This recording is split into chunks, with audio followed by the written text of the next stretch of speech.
She made us eat together every night, but I dreaded the kitchen table.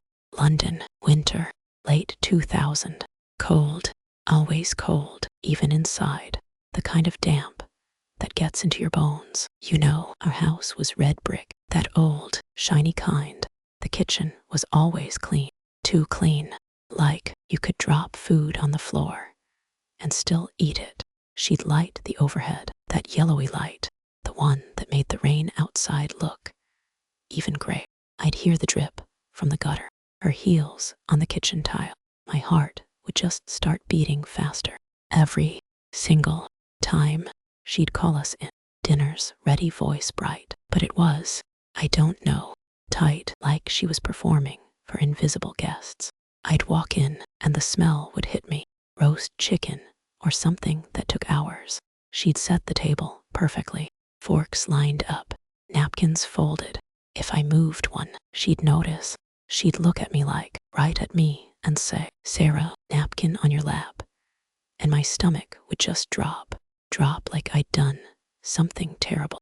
Even if I hadn't, I'd slide into my chair. Oak, heavy, the kind of chair that doesn't let you move quietly. She'd sit across from me, her perfume in the air. It was always there. I used to love that smell. Now it makes my throat tight, like I can't breathe right. She'd smile, her nice smile, the one everyone saw. "Did you finish your homework?" she'd ask. And before I could answer, she was checking my bag. "I only want what's best for you," she'd say, her voice so calm, too calm. My hands would go all sweaty. I'd nod, even if I wasn't sure. My brother was there, too. He never got the questions. She'd ruffle his hair, say goodbye, but me, always something. My fork out of place, my shoes in the hallway, some tiny thing. One night, I remember this so clearly, she asked about the science quiz. I said I'd got a B. She put her fork down, just put it down. Silence. That silence was the worst. You could hear the fridge humming, the clock ticking. My chest felt heavy. I looked at my plate. I didn't even want to eat. She said, "After everything I've done for you, Sarah, you can't even try your best." Her voice was soft, like soft enough you'd think she was being kind. But my eyes burned. I tried to swallow. Couldn't. I said I did try. She just "You're too sensitive. No one will ever love you like I do. You know that, right?" And I just sat there, staring at the wood grain, counting the lines, like if I could count enough, the dinner would end. Wait, no, let me back up. She'd always do this thing. She'd say something in front of my brother, and he'd just keep eating, like it was normal. Maybe it was normal for him. I don't know, but every time she spoke to me like that, my jaw would clench, my hands would go numb. I'd feel like I was shrinking. Small, so small. People always said, "Your mum's amazing. Sarah, you're so lucky." Teachers, neighbors, even my friends. She'd show up to everything. Recitals, parents' nights, all of it. Smiling, hugging me in public, like she was proud of me. I believed them. I really did. For years, I thought, this is what love is. This is what it's supposed to feel like. But inside the house, it was this tension. Like, if you breathe too loud, you'll set her off. I'd walk down the hallway, and I'd flinch if I heard her voice, even if she was just calling for tea. My chest would get tight. I'd freeze every time I heard her footsteps coming up the stairs. My legs would go weak. Sometimes she wouldn't yell. She'd just go quiet, like completely silent for days. Not mad, just nothing. You'd eat dinner with the TV off, forks scraping plates, the clock ticking, no one saying a word. I'd do anything to end it. Apologize for things I didn't do. Promise to do better. Anything. The thing is no. Actually, the real thing is I thought that's what family was. Like, I didn't know there was another way. I thought every mom checked your phone. I didn't know that was control. I thought the silence was normal. I didn't know it was punishment. I only understood years later what she was really doing and why my brain kept telling me it was normal. But back then, she was my mum. You don't question your mum. You just don't. I wish I'd seen it sooner, but I wasn't ready to see it yet. Everyone said I was lucky to have her. Like, honestly, everyone. My mom, Linda, she was just perfect, or that's how it looked.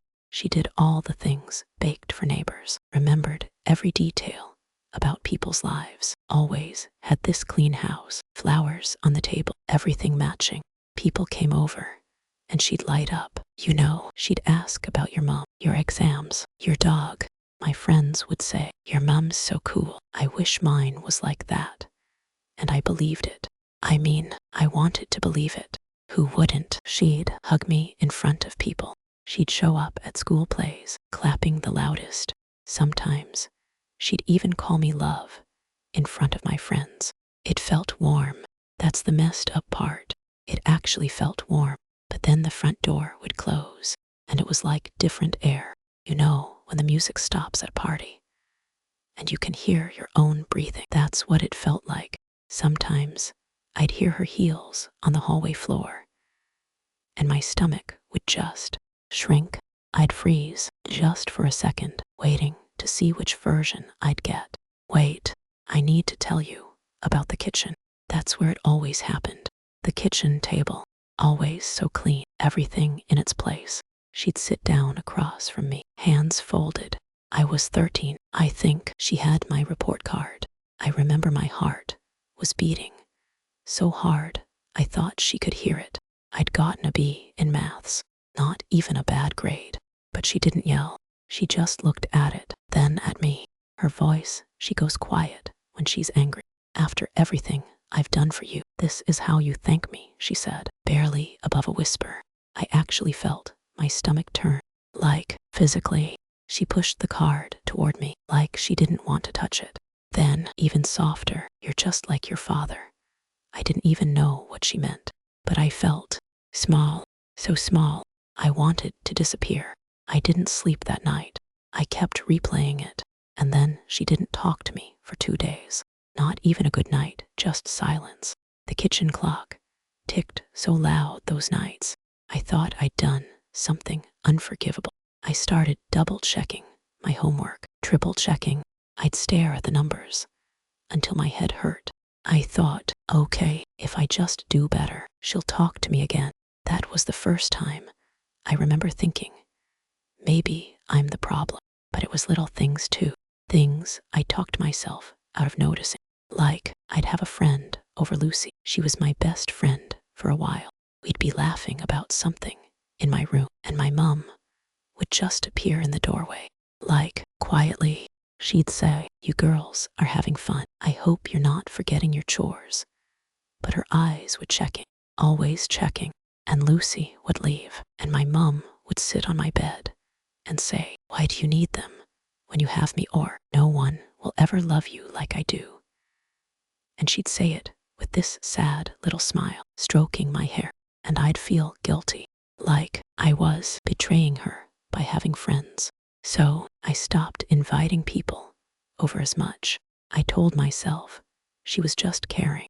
That's what moms do, right? Care. One time, she found my diary. I'd hidden it, like, under my pillow, because I'd started writing about feeling sad. Coming home from school, I saw her sitting in my room, my diary open, reading it out loud. She laughed at something I wrote about liking a boy, but it wasn't an "I'm happy for you" laugh. It was sharp. "You're too sensitive." I was just curious. That's all she said, closing the diary, her voice flat, like she was reading a grocery list. I felt my face go hot. My hands were shaking so bad I had to sit on them. I locked myself in my room and cried for hours, trying to remember if I'd written anything too awful, too shameful. The next morning, she brought me tea, smiling like nothing had happened. Then silence. She just stopped talking. No warning. Sometimes for days. And I'd walk around the house on tiptoe, barely breathing, trying to figure out what I'd done wrong this time. The silence was like punishment, but you couldn't see it. I'd start apologizing for things I didn't even remember doing, just to make it stop. Actually, no, let me back up. There was this pattern. I'd get blamed for things that had nothing to do with me. If my brother forgot his lunch, she'd say, "Sarah, why didn't you remind him? If the house was messy, you never help, do you? But if he did something good," she'd say, "That's my boy," and ruffle his hair. I started to believe I was just wrong for existing. Maybe the phone would ring and I'd jump. My chest would get tight. If I heard her voice calling my name from another room, I'd freeze just for a second, wondering if I was in trouble. And if I ever tried to stand up for myself, like just a little, she'd twist it. I'd say, "Mom, I don't think that's fair." And she'd go quiet, eyes narrow, and then, "You're remembering it wrong, Sarah. I never said that, or if you really loved me, you wouldn't want to leave." She made me doubt my own brain. I started repeating her words in my head, trying to remember what was real. Sometimes I'd think maybe I was actually crazy. The kitchen timer went off once, and I jumped so hard I dropped a plate. She just looked at me and said, "Why are you so dramatic?"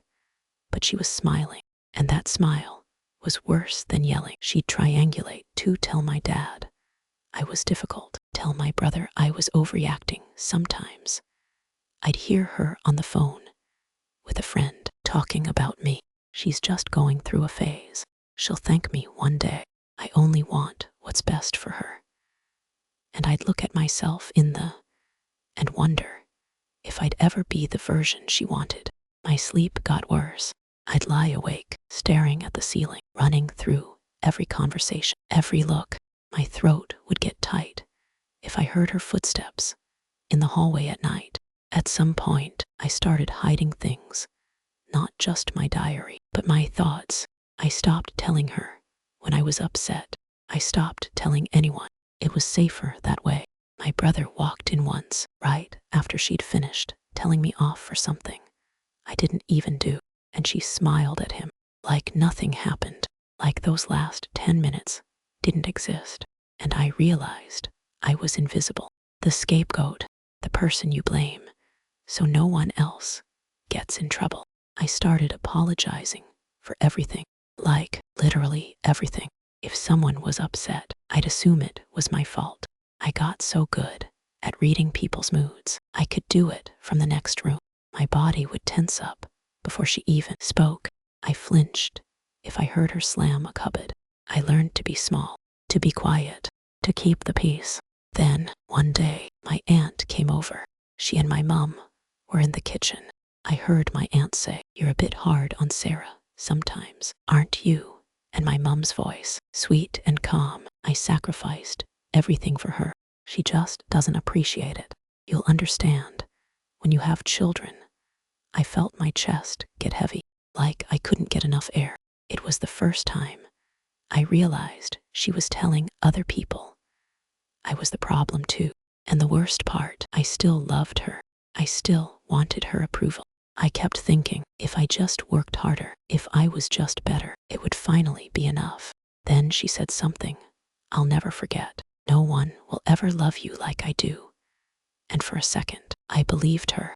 I really did. I remember the envelope, white, kind of crumpled from my backpack. It was raining that day, like always, and my hands were shaking. I kept thinking, just don't drop it. I stood in the kitchen, feet sticking to the tile, and she was there, stirring tea, her back to me. I cleared my throat. She didn't turn around. My heart was pounding, honestly, like way too loud. I was sure she could hear it. My voice cracked. I got in to uni.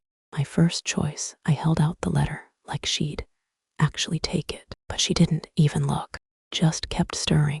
The spoon clinked against the mug over and over. My stomach twisted. I waited for her to say something, anything. She finally turned. Her face was blank, too calm. "So you're leaving me?" Then that's what she said. No smile, no hug, just that. Her eyes didn't even flicker. She just looked through me. "You'll understand when you have children. No one will ever love you like I do." She said it like a threat, like a curse. My chest went so tight, I couldn't breathe. I wanted to say, "That's not fair," but nothing came out. I just stood there, letter in my hand, feeling stupid for ever thinking she'd be proud. Wait, no, let me back up. The thing is, she'd always said stuff like that. After everything I've done for you, or you're too sensitive. Sarah, every time I tried to talk about how I felt, she'd twist it, make it about her. But that day in the kitchen, it hit different. It was like I could finally see through it. I felt sick, like literal nausea. My hands were sweating. I thought maybe I'd faint. I went to my room, closed the door, sat on the edge of the bed, just staring at my knees. My jaw was clenched, so tight it hurt. I kept thinking, maybe I was the problem. Maybe I was ungrateful. I mean, she said she sacrificed everything for me. Was I just bad? I started counting all the times she'd told me I was selfish, or difficult, or just like my dad, over and over, every single day. Every single day. Actually, no, the real thing that snapped it wasn't even that kitchen moment. It was later. I heard her on the phone.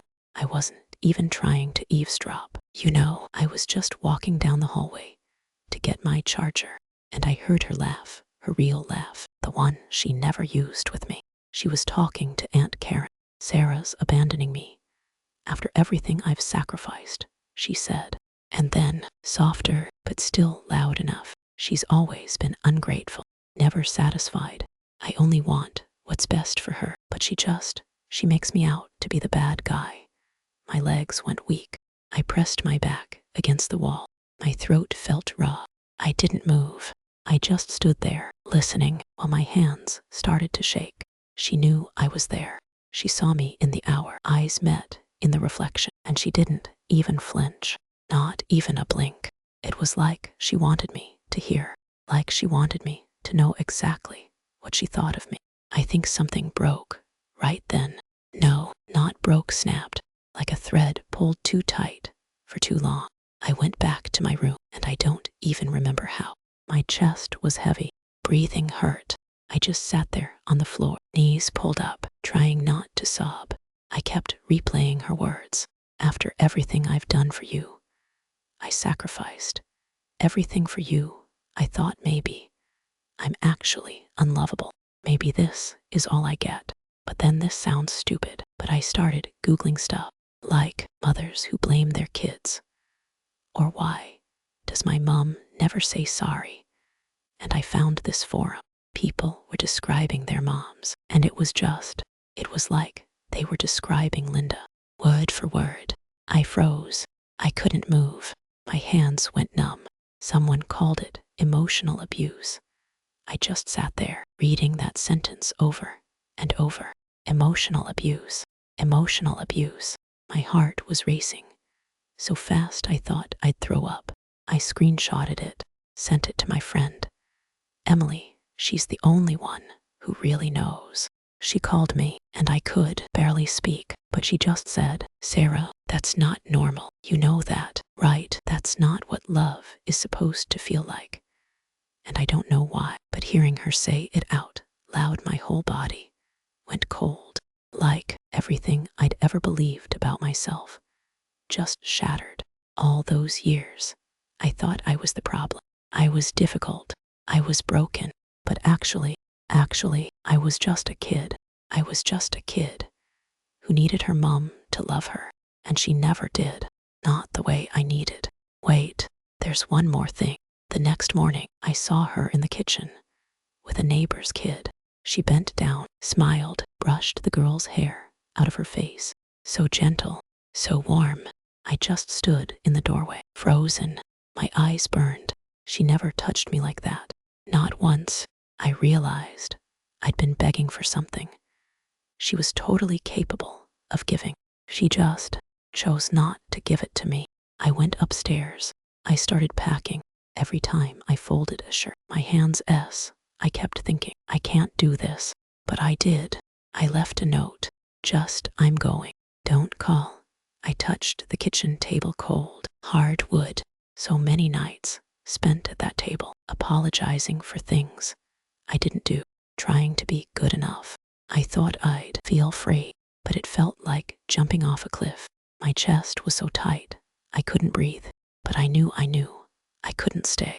Not if I ever wanted to know who I really was. That was the moment everything changed, but I didn't know it yet. Now I'm in Lisbon. It's warmer here. I mean, the sun actually feels like something real, not just a rumor. I hear laughter outside my window, and it's not the nervous kind. It's just people living. Sometimes I sit with coffee and bread that actually tastes like bread, and I don't have to look over my shoulder. I don't have to explain myself. My stomach doesn't hurt every time I hear footsteps in the hallway. But honestly, sometimes I miss her, or I miss the idea of her, the version I made up in my head, the version that would have hugged me when I got into uni, or said, "I'm proud of you," but that version, I don't think she ever existed. I'm not angry at her. I don't hate her. That's what people never get.